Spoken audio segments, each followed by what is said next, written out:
if you're just starting out on YouTube or you really want to start but still haven't, it means there is some mental block holding you back. And I have overcome that kind of feeling countless times, both in myself, even with my family and with hundreds of my clients. And today I want to help you guys to tackle it. Let's get started. You might be thinking, why should I even bother making my very first videos even if I'm sure that I won't get any views? Like, look, I have no audience and I will probably just end up with some weird stuff.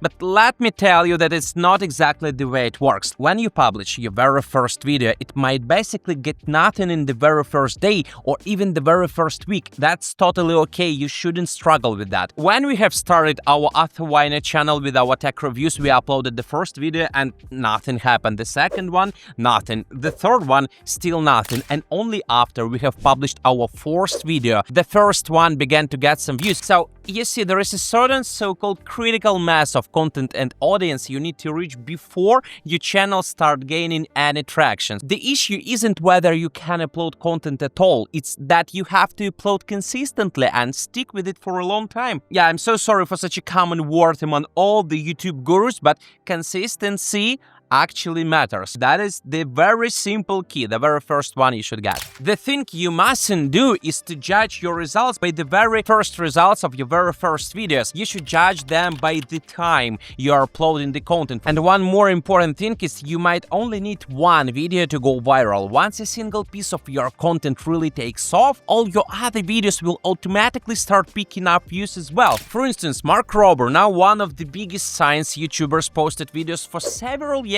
with very slow growth, and he started his channel in 2011, and for a long time his videos only reached a small niche scientific audience. But when he released the video World's Largest Jelly Pool in 2018, it went massively viral, pulling in tens of millions of views, and after that he had never been unpopular anymore. So all of his older videos started blowing up too, and today he has over 25 million subscribers. Pretty impressive, isn't it? And let me guess, you're also probably worried that you won't be able to make your first video good enough. Well, let's look at Mr. Beast's first video. Do you love the video quality or something like that? Yeah, my very first video had nothing to brag about either. Yeah, and one more experiment to give you a little more confidence, guys. Just imagine you took your least popular video, for example, with 0 views, and put it on a famous creator's channel. Everyone would be commenting, actually, who is that person? I have never heard of them. But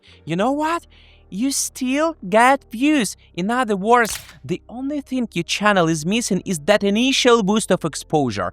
And that usually happens not in the first week, not even the first month. Get ready to struggle a little bit. We all did that. That's totally normal. And the second fact you must not to care about it, that you have 0 subscribers. Look, nowadays, guys, many top YouTubers would like to have as less subscribers as they possibly can. So let's speak about Mr. Beast again. He has about 400 million subs. But initially, in the very first week after his videos being published, he got about 100 million views. So what's happening to those 300 millions of subscribers? Can we recognize them as inactive one? Can we say that for 70% Jimmy's channel is dead? Yes, in a way it actually does. You won't believe me, but the thing is, your subscriber count is basically just a measure of time, how long you have been running your channel. On average, about 1 of every 100 viewers will hit that subscribe button. So the first 1,000 subscribers simply comes from your first 100,000 views. So in other words, it's not your subscribers that give you those views, it's how the very first viewers react to your content. YouTube, Instagram, TikTok, whatever you want, will show your video to a random small audience just when you upload, even you have 0 subscribers.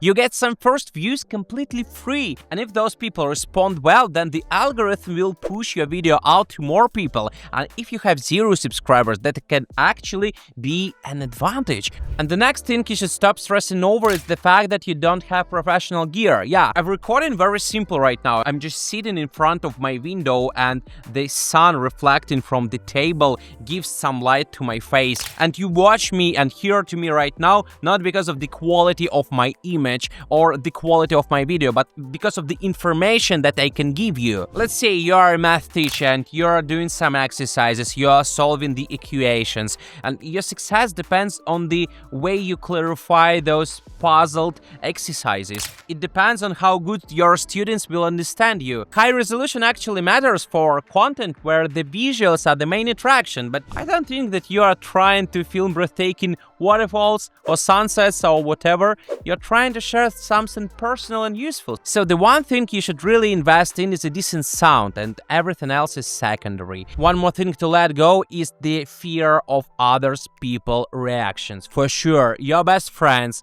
colleagues, relatives, whoever. For example, I recently helped my mom to start her own YouTube channel, and my mom is 52 and she worked her whole life as a doctor in a small town, and that was the very first time in her life she sat down in front of the camera. Imagine how hard it was for someone like her to start doing this. Here is the funny part. At her work, people only discovered she had a channel after her first 2 videos started gaining over 100,000 views each one. But before that, for about 3 months in a row, her channel was basically at zero.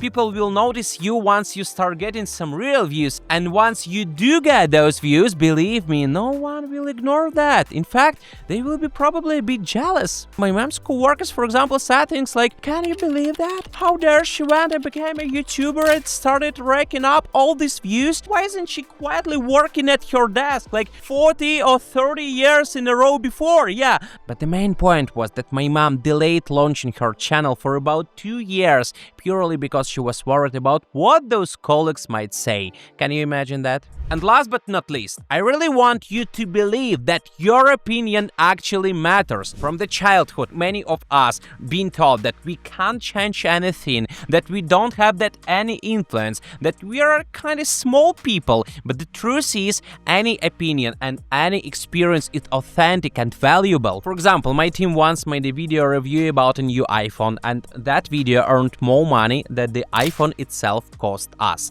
And I speak about only Google AdSense money. In other words, the perspective of a regular person, in this case my teammate Arthur, sharing his user experience with that device turned out to be worth the price of 2 iPhones. Take a doctor who starts a YouTube channel or a teacher who becomes a blogger. You can't teach 10,000 students in person at once, or you can't cure 10,000 patients one by one. But if you film a video addressing a common issue, anything from choosing the right smartphone to curing colds, you can help hundreds of thousands or even millions of people at the same time. And if you don't believe in yourself yet, then please believe me, because I believe in you guys. I really hope, guys, that was very helpful for you. Go ahead, believe in yourself and start creating your content right here and right now.